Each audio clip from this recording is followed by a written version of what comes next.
गावरान थाळी आपली दही धपाटी किंवा खरडा भाकरी झुणका भाकरीची नसते बरं का. तर आजचा एकदम ना थालीचा विषय वेगळाच आहे बरं का. आज केला आहे मी ठेचा चाऊमिन म्हणतात ना त्याचीच लहान बहीण ठेचा राईस.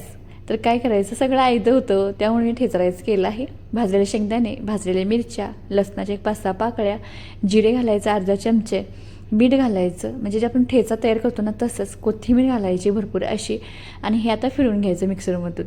आता तेल ठेवलं आहे, चांगलं गरम झालं की त्यामध्ये घालायचं जिरे, कांदा घालायचा एक मिडियम साईजचे. कांद्याचे दर खूप महाग झाले आहेत त्यामुळे कांदा जपून वापरा. कांदा एक मिडियम साईजचा घातला आहे, तो छान असा परतून घ्यायचा. आणि हे परतून झाले की त्यामध्ये आपण जे बारीक करून घेतलं होतं लसूण, मिरची, भाजलेल्या शेंगदाणे आहे ते तळून भाजूनच घ्या बरं का, त्यामुळे छान टेस्ट येते, खमंगपणा येतो.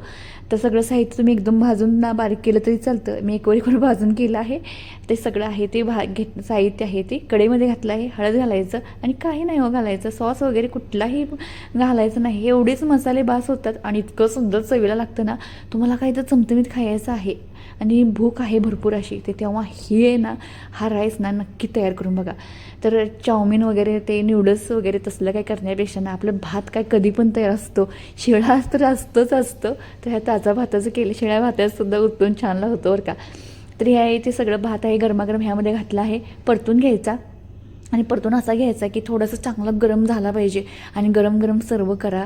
म्हणजे काय होतं, गरम गरम ठेचा राईस आहे ना खूप छान चवीला लागतो. आणि तुमच्या त्याच्याबरोबर खाण्यासाठी दही घ्या, कांदा घ्या, खरडा घ्या.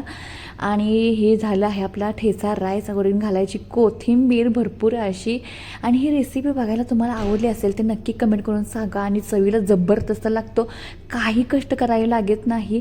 ठेचा असतो ना त्यामध्ये हात भात परतायचा, खूप छान टेस्ट लागतो. तुम्ही नक्की एकदा करा आणि कमेंटमध्ये अजिबात सांगायला विसरू नका. असंच चॅनल पाहत राहा. धन्यवाद.